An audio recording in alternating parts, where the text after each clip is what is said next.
Nous prenons maintenant le point 9 de l'ordre du jour, à savoir Tridel sous les feux de la rampe. N'oublions pas la surcapacité de notre collègue François Pointet, à qui je donne la parole pour un bref développement de son interpellation.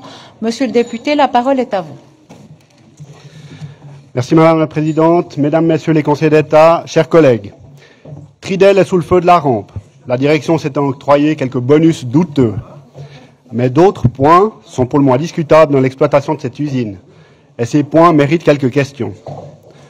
L'usine que l'on avait vendue au peuple avec une capacité de 140 000 tonnes de retraitement affiche fièrement une exploitation à plus de 180 000 tonnes.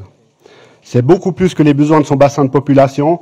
Et lorsque l'on connaît la surcapacité suisse, on ne se doute pas longtemps de la provenance de ces déchets. La direction affirme que l'importation se fait par solidarité. Voilà un argument percutant qui prêterait à sourire si le thème n'était pas si sérieux. Est-ce bien raisonnable par solidarité de produire plus de CO2 en ville, d'augmenter le nombre de rotations des camions et de se retrouver avec des mâches-fer problématiques provenant de l'étranger? Que de nuisances alors que qu'on pousse les Vaudois à produire moins de déchets incinérables. Ajoutez à cela que le tunnel, promesse d'une limitation des nuisances de transport, est sous-utilisé et vous conviendrez que l'on trompe la population. C'est pourquoi le groupe Vert libéral soumet une série de questions qui devraient permettre à chacun d'en apprendre un peu plus sur la manière dont fonctionne cette usine.